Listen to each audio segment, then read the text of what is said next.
3월 1일 새벽은혜 하나님께서 우리에게 주신 말씀은 요한복음 17장 1절에서 8절 말씀입니다. 제가 봉독하도록 하겠습니다. 예수께서 이 말씀을 하시고 눈을 들어 하늘을 우러러 이르시되 아버지여 때가 이르렀사오니 아들을 영화롭게 하사 아들로 아버지를 영화롭게 하게 하옵소서. 아버지께서 아들에게 주신 모든 사람에게 영생을 주게 하시려고 만민을 다스리는 권세를 아들에게 주셨음이로소이다. 영생은 곧 유일하신 참 하나님과 그가 보내신 자 예수 그리스도를 아는 것이니이다.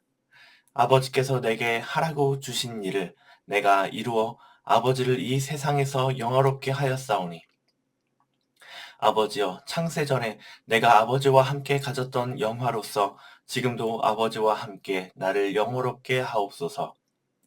세상 중에서 내게 주신 사람들에게 내가 아버지의 이름을 나타내었나이다. 그들은 아버지의 것이었는데 내게 주셨으며 그들은 아버지의 말씀을 지키었나이다. 지금 그들은 아버지께서 내게 주신 것이 다 아버지로부터 온 것인 줄 알았나이다. 나는 아버지께서 내게 주신 말씀들을 그들에게 주었사오며 그들은 이것을 받고 내가 아버지께로부터 나온 줄을 참으로 아오며 아버지께서 나를 보내신 줄도 믿었사옵나이다. 아멘. 오늘 말씀에서 핵심은 아무래도 하나님을 영화롭게 하는 것일 것입니다. 이 영화롭게 하다라는 말은 하나님께 영광을 돌린다라는 말이 떠오르게 합니다. 그럼 우리가 어떻게 하면 예수님을 영화롭게 하고 하나님을 영화롭게 할 수 있을까요? 네, 오늘 함께 나누고 싶은 말씀은 하나님을 영화롭게 합시다입니다. 우리가 보통 듣는 하나님께 영광을 돌린다라는 말은 어떨 때 이런 말을 합니까? 예전에는 연예대상이나 연예인들이 가요대상 같은 프로그램에서 상을 타고 마지막에 하나님께 영광을 돌린다라고 말하는 사람들도 있었습니다. 지금도 심심치 않게 많은 사람들이 이제 이렇게 이야기를 합니다. 근데 또 우리도 자녀들에게 말하죠. 너는 이제 선생님을 하면서 하나님께 영광 돌려야지. 너는 뭐 의사를 하면서 뭐 그런 하나님께 영광을 돌려야지. 이제 이런 이야기들. 학생들도 자주 얘기합니다. 저는 유엔 기구에 들어가서 하나님께 영광을 돌리는 삶을 살고 싶습니다. 저는 NGO 단체에 들어가서 하나님께 영광 돌리는 삶을 살고 싶습니다. 이런 말들이요. 어느덧 우리에게 하나님께 영광을 돌린다라는 말은요, 세상에서 인정받을 만한 일을 한 다음에 내가 이렇게 성공하기까지 하나님이 나와 함께 하셨다. 내게 은혜를 주셨다. 내게 형통케 하셨다. 하는 것을 말할 때 사용하는 말로 바뀌었다는 걸 알 수 있습니다. 오늘 하나님을 영화롭게 하기 위하여서 이제 예수님께서 하셨던 말을 우리가 살펴볼 수 있는데요. 하나님께 영광을 돌린다라는 말을 처음 들었을 때 우리가 떠올렸던 이미지도 아마 제가 그 NGO나 유엔기구 이런 예를 들었던 그런 말씀, 그런 이미지와 비슷할 것입니다. 하지만 오늘 말씀의 전후 문맥을 살펴보면 하나님께 영광을 돌린다, 하나님을 영화롭게 한다라고 하는 말이 그런 맥락이 아니라는 것을 알 수 있습니다. 그래서 어제, 엊그제 계속 하시는 예수님의 말씀은요, 본인이 죽게 될 것이다 라고는 하는 말입니다. 그리고 다시 살아날 것이다 라고도 얘기하십니다. 결국 하나님을 영화롭게 하는 것은 예수님이 하셨던 일이었는데요. 예수님이 어떻게 하나님을 영화롭게 했느냐 하면 십자가의 죽으심으로 하나님을 영화롭게 했습니다. 그리고 그 결과로 하나님이 살아나게 하셨죠. 세상이 예수님에게 기대했던 것은 나라를 이끌고 독립을 하게 되는 것, 세상의 부귀와 영화를 꿈꾸는 것이었습니다. 그러면 우리가 예수님에게 기대하는 것은 무엇입니까? 결국 하나님의 영광을 돌린다는 말을 떠올렸을 때 그려졌던 그런 이미지들, 선생님을 한다든지 의사를 한다든지 세상에서 뭔가 유력한 일들을 해낸 것, 성공이라고 얘기할 수 있는 일들을 해낸 것, 돈을 많이 벌었던 것, 그런 것들을 생각하며 그런 우리의 꿈을 이루어 주시는 어, 것을 우리가 하나님께 영광 돌린다라고 생각했던 것들이 아니었겠습니까? 그럼 실제로 예수님이 영화를 하나님께 돌린 방법은 어떤 방법이었습니까? 십자가에서 죽으시는 방법이라고 얘기했었죠. 예수님은 이 땅에 죽으러 오셨습니다.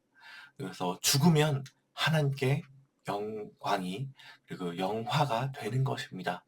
그럼 우리가 하나님께 돌려야 할 것은 무엇입니까? 우리도 예수님으로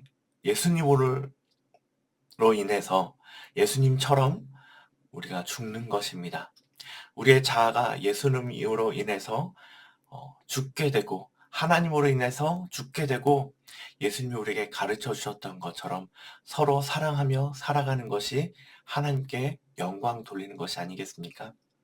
내가 사랑하면 영광되지 않지만 내가 죽고 하나님의 방법으로 사랑하기 시작한다면 하나님께 영광이 되는 것입니다. 그래서 오늘 6절에 하나님을 영화롭게 한 사람들은 아버지의 말씀을 다 지켰다라고 얘기하고 있는 것입니다. 하나님의 말씀을 영화롭게 하는 것은 아버지의 말씀을 지키는 것이고 그 말씀은 하나님을 사랑하고 내 이웃을 내 몸과 같이 사랑하라고 하신 그 말씀이었던 거죠. 그래서 그 말씀을 지키는 하나님을 영화롭게 했다라고 하는 것은 예수님의 말씀, 하나님의 말씀을 지키는 것이고 그렇게 사랑하는 것이다라고 말하는 것이죠. 그러면 그렇게 사랑하는 우리를 하나님께서는 어떻게 하실까요? 어제 말씀인 16장 32절을 읽어보면 좋겠습니다. 보라, 너희가 다 각각 제 곳으로 흩어지니 나를 혼자 둘 때가 오나니 벌써 왔도다. 그러나 내가 혼자 있는 것이 아니라 아버지께서 나와 함께 계시느니라. 예수님을 따랐던 사람들, 어떤 일이 있어도 제가 예수님과 함께 하겠습니다. 라고 했었던 사람들은 각각 제 곳으로 흩어졌습니다. 눈으로 보기에 예수님은 혼자였습니다. 예수님 주위에 예수님을 따르겠다고 하는 사람들은 아무도 없습니다. 오로지 강도들만 있을 뿐이었습니다. 하지만 믿음의 눈으로 봤을 때 예수님은 혼자가 아니셨습니다. 모두가 떠난 그 상황에도 하나님께서 함께 하셨다라고 얘기합니다. 이는 우리도 마찬가지입니다.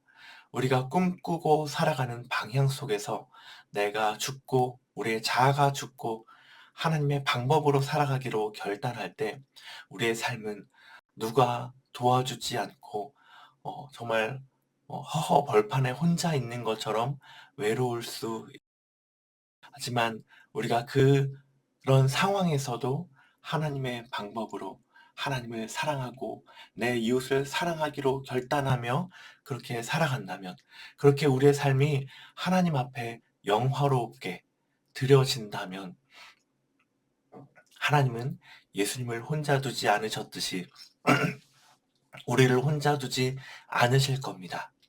하나님께서 우리와 함께 하실 것입니다. 우리가 하나님을 영화롭게 할 때 하나님은 우리와 함께 하십니다. 하나님의 말씀을 지킴으로 서로 사랑함으로 하나님을 영화롭게 하는 행복을 전하는 교회 모든 성도님들 되시기를 간절히 바라겠습니다. 함께 기도하겠습니다. 하나님 아버지 감사합니다. 오늘 주시는 말씀을 통해서 하나님을 영화롭게 하는 일에 대해서 생각해 보았습니다. 하나님, 우리가 생각할 때 하나님을 영화롭게 하는 것이 그냥 우리의 성공, 우리가 잘 되는 것, 그래서 우리가 잘 되는 그 이유가 하나님 때문입니다. 라고 얘기하는 것이 하나님을 영화롭게 하는 일이라고 생각했습니다. 하지만 하나님, 오늘 말씀을 통해서 우리에게 알려주시니 감사합니다.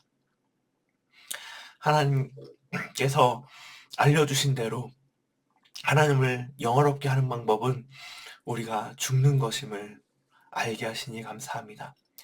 우리의 자아가 예수님의 십자가에서 함께 못 박혀 죽고 주님의 가르쳐 주신 대로 나를 사랑하고 하나님을 사랑하고 내 이웃을 내 몸과 같이 사랑하는 그런 삶으로 하나님께 영광이 되는 삶을 살아드리기를 이 시간 다시 한번 다짐합니다.